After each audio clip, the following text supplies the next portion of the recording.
Disa shtesa dhe ndryshimin e ligjit numër 8874 të 29/3/2002 për kontrollin e lëndëve që përdoren për fabrikimin e paligjshëm të lëndëve narkotike dhe psikotropeve dhe projekt ligji për disa shtesa në ligjin numër 7975 të 26/7/1995 për barnat narkotik dhe lëndët psikotrop.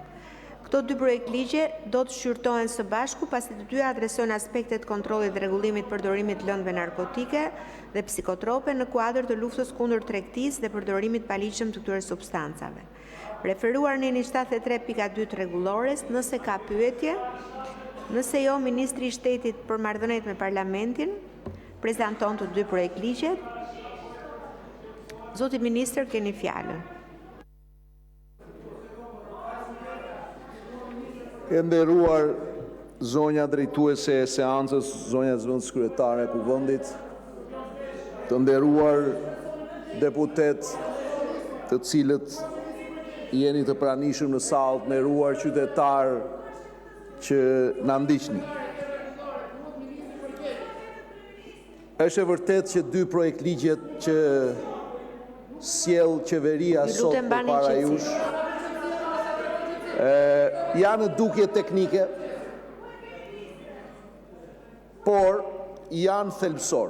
Janë thelbësor për shkak se kanë të bëjnë drejt për së drejti me mbylljen e hapësirave të tregut të paligjshëm të barnave narkotike dhe lëndëve psikotrope dhe lidhen drejt për së drejti me shëndetin publik, me sigurinë, me shtetin e së drejtës dhe me standardet ndërkombëtare. Në thelb, projekt ligji i parë për barnat narkotike dhe lëndët psikotrope nuk bën gjë tjetër veçse përditëson listën e tyre në zbatim të disa protokolleve ndërkombëtare dhe për ta thënë për specialistët e fushës që na ndjekin edhe më qartë, bëhet fjalë për përditësimin që ka bërë Komisioni për lëndët narkotike pranë Kombeve të Bashkuara në sesionin e tij të 68 në zbatim të rekomandimeve të Organizatës Botërore të Shëndetësisë, ku ka përfshirë në këtë listë 3 grupe, një kanabinoid gjysmë sintetik që është heksahidrokanabinoli dhe që po shfaqet gjithnjë më shumë si në tregjet komerciale, po ashtu edhe në tregjet e paligjshme. Harisprodoli është një lëndë tjetër që është relaksues muskujsh, por që me veprim në sistemin nervor dhe qendror ka një potencial abuzimi. I nderuar koleg, unë e kuptoj që për juve, ja u kam thënë dhe një herë, ju i merrni gjërat me të qeshur, por ky është një nga ato piketat e ndërmjetme të antarësimit Bashkimit Evropian dhe juve që nga momenti që u larguat nga lulëzimi evropian, ku e kishit integrimin në pjesën e parë të verbit tuaj politik, si që thoshte edhe një kolege që kishit mesin tuaj, dhe tani keni hyrë në atë vit në dimrin e vetmisë së madhe ku ju mbyllin dhe mikrofonat në për Europë, normal që do t'i merrni me të qeshur. Dhe juve e keni spektakël, juve jeni më të prirur ndaj spektaklit, ja, se erdhët, zotrin, jeni më të prirur ndaj spektaklit, dhe kështu që integrimin evropian ju e ktheni në portokalli, e ktheni në Big Brother, jeni gati ta bëni çfarë do lloj gjë, vetëm për mos folur për hallet e qytetarëve. Vetëm për mos të folur për hallet e qytetarëve. Dhe siç po thoshja, mbrohet shëndeti publik, baza ligjore për institucionet ligjzbatuese bëhet më e qartë dhe më kontrolluese dhe harmonizohen standardet ndërkombëtare, e nderuar kolege, duke e zhdukur zonën gri. Kurse projekt ligji i dytë, ai për kontrollin e këtyre lëndëve, merret me përkufizimet dhe i qartëson ato mirë dhe siguron që forcimi dhe përditësimi i kontrollit ligjor për të mbyllur boshllëgjet që krijohen nga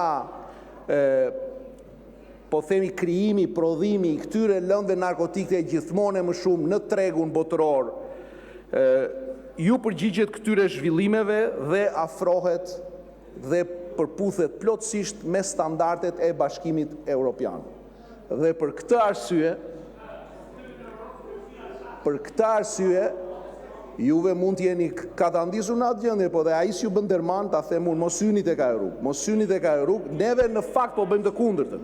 Po forcojmë kontrollin dhe po përditësojmë me direktivat e Bashkimit Evropian dhe ju ftoj që t'i votoni sepse nuk ka më kohë për të humbur, në mënyrë që dhe juve të keni mundësi të flisni më gjëre gjatë në sallat europiane për këtë pararendje që po bën vendi ynë, pavarësisht sfidave që ekzistojnë në një shoqëri në tranzicion siç ka qenë kjo e jona. Kështu që ju falenderoj për vëmendjen, ju ftoj që ta votoni.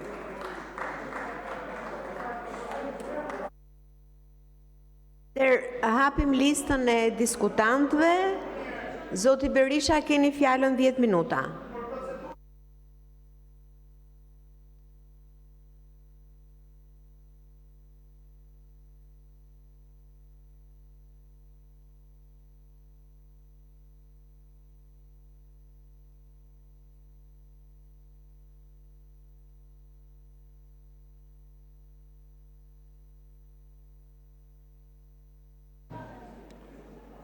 Të dashur qytetarë dhe qytetare,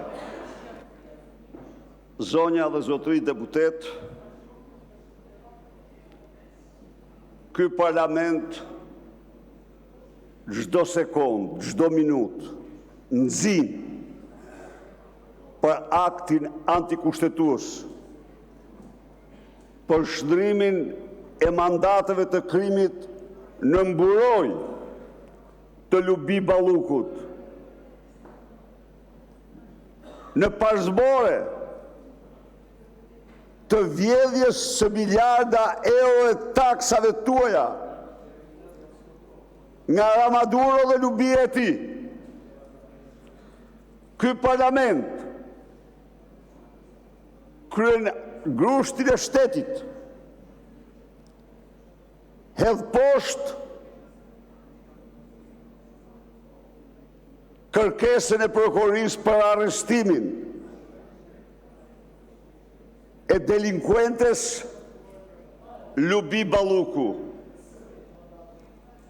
Para se të ndalem manhollësi në këtë çështje, të dashur qytetarë dhe qytetare, dje u detyrova t'i referohem Popeskut, Ioneskut dhe rinocerontit të tij. Sot do sjell tek ju konstatimin e filozofes shquar gjermane Hannah Arendt. Kjo filozofe e shquar në më të mëdha të shekullit që shkoi, në vitet 60, vendosi të ndjek gjyqin kundër Eichmannit, një nazist që kishte përcjell në furrat e djegjes dhe dhomat e gazit miliona hebrej. Arendt u ul në sallën e gjyqit dhe ndoqi gjithë seansat. Mirë po, për habin e të gjithë atyre që pristin konkluzionet e saj, kjo filozofe e madhe doli me përfundimin se kemi të bëjmë me banalitetin e të keqes apo të keqen banale. Pra, sipas saj, në rastin e këtij burokratit xhelat, nuk ishte një monster, po ishte një njeri që nuk mendonte. Ishte një automat që zbatonte urdhrat siç i vinin. Dhe ndaj Hannah Arendt la si trashëgimi filozofike të saj doktrinën e të keqes banale. e keni të shkruajtur se tiri nga ju në balë. Ja, po të lexoj në ballet tuaja, lexoj e keqja banale, me të cilën ju, në mënyrë të verbër, mbështesni korrupsionin, bëj shtylla të sistemit të gjakpirjes qytetarëve. Ju blokoni heqjen e imunitetit një njeriu, që të paktën 1.2 miliard me këto dosje gjerë tani, me patronin e saj ja u ka vjedhur shqiptarëve. Çfarë thot Arend? Janë personazhe të keqes banale, njerëz që nuk mendojnë. Kaq thot, automat që nuk mendojnë, nuk ndjejnë përgjegjësi. Tu bëj një pyetje, a jeni secili për jush njeri për i tyre tani në këtë moment që mbroni Lubi Ballukun? Si u duket vetja juaj? Ju kërkoj të lexoni. Sa të dilni nga kjo seancë të keqen banale dhe të shifni se si jeni prototipi i saj. Po si ka mundësi, po që të lidh ty që të mori të futi të nxori po të gjithë nga partia, të mos ngresh zërin tani. Mirë kjo tjetra që kjo ja ka falë shpirtin dreqit, s'kam të them për te, po ju tjerat që bëj avokatës saj, a ja kuptoni ju çdo të thotë të blokoni imunitetin e një njeriu? A ja kuptoni ju çdo të thotë të përdorni imunitetin si mburoj për vjedhjen e shqiptarëve? A mendoni ju se çfarë zemërimi revolte të jashtëzakonshme krijoni tek qytetarët që me zi mbyllin ditën për kafshat në gojës, me zi mbyllin muajin që mbyllës blejnë do të ilaçet e tyre, që vdesin në spitale se ja u vidhë një ilaçet një lloj si Tanardje, i vidhë të ushtarë të plagosur të vrarë në Vaterlo. Çfarë jeni ju am ta apo jo? E keqja banale.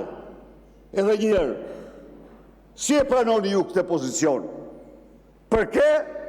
Ku është? S'është? Ja, ky është përfaqësuesi i saj. Ky këtu, mrapa, që del dhe i bën avokati ministrit, sepse ministri s'mbrohet dot. Po qofse i keni analfabet, mos i veni ministra. Po sigurisht, të duk ty se nuk foli mirë dhe dilje ti flisjen e mërti. Që është kjo, apo jo? A keni përgjegjësi ju, por na i vetës tuaj, na i familjeve tuaja, na i fëmijëve tuaj, na njerëzve tuaj, na i zgjedhësve tuaj, a ndjejnë përgjegjshëm apo jo? Ja, u shofun ju. A reaguat ju, a bët një reagim nga 6.000 familje që u përmbytën në Durrës dhe rreth e tjera, dhe s'ju keni dhënë as 100 darkë? A jeni ju e keqja banale e vendit e? Si mund të pranoni ju? Si mund të diskutoni ju kur të 6.000 përmbytur s'u keni dhënë një kacive? A i përfaqësoni ju ata? Jo, mër, jo. Ju i në keqja banale. Njerëz që s'ndjeni as një përgjegjësi, që s'mendoni dhe s'batoni si automat urdhrat edhe Maduros. Nuk është kjo për çfarë qëndroni këtu. Pa ka gjë me të turpshme se sa të bësh shërptor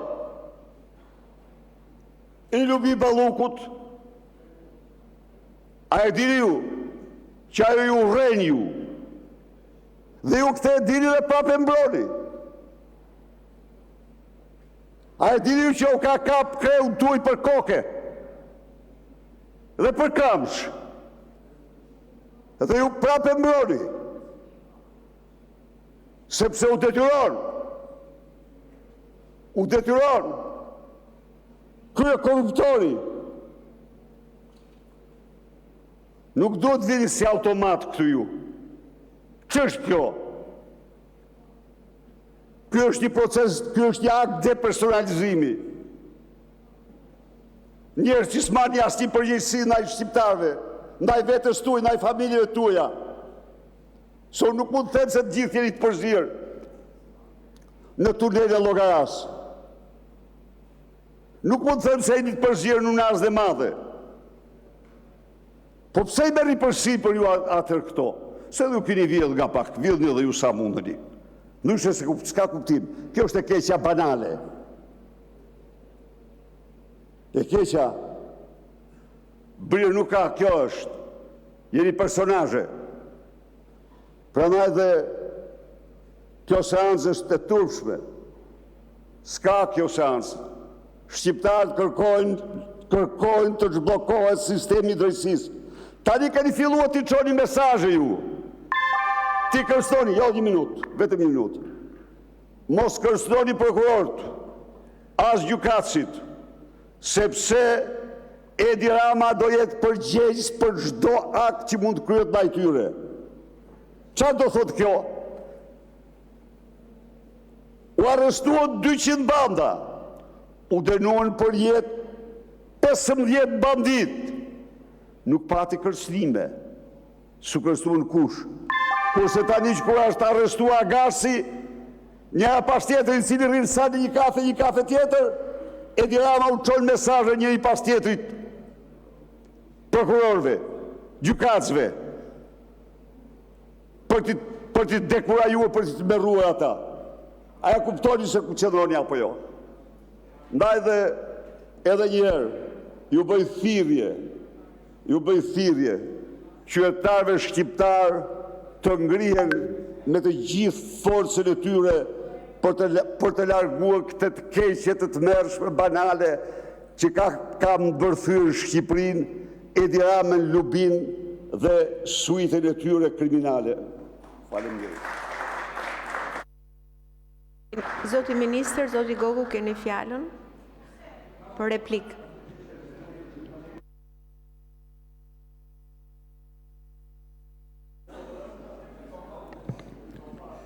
I nderuar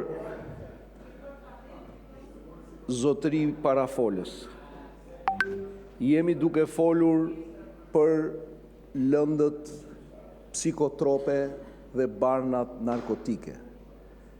Dhe në momentin që ju parashtroni një alucinacion filozofik, mendoj që ne duhet themi mbrapsht tek receta. Do ishte mahnitur vetë Hannah Arendt, po të dëgjonte këtë fjalim. Sepse në mendjen e saj kur nuk pati ligjvënës që miratojnë ligje, të cilët çojnë vendin përpara në integrimin evropian. Pati shtetar të cilët me pushtetin e tyre absolut vranë për të mbrojtur pushtetin e tyre. Këtë kishte në mendje Hannah Arendt. Shtetar që absolutizuan pushtet dhe vranë për të mbrojtur pushtetin e tyre.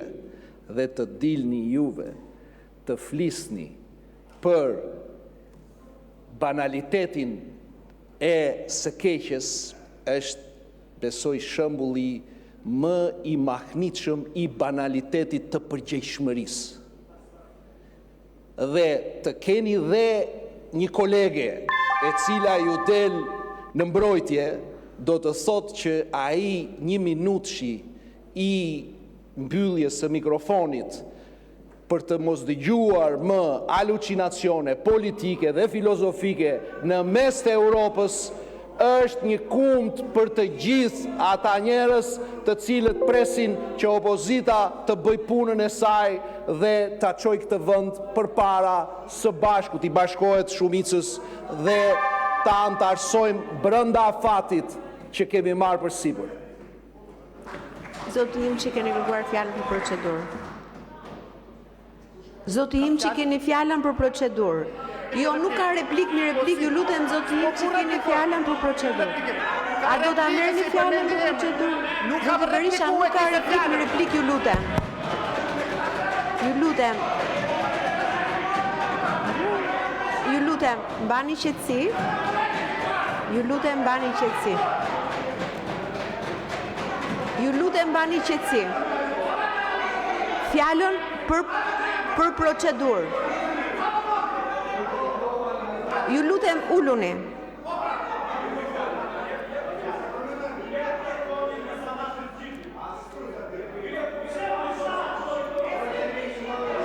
Keni fjalën për Zoti Berisha. 1 minutë, ju lutem, uluni, ju lutem, mos uluni. Uluni, sepse fjalën do ta marri për çfarë e ka kërkuar. 1 minutë, ju lutem. Uluni, ju lutem, nuk ka replik mi replik. Do ta merrni për procedurë, Zoti Berisha. Okej.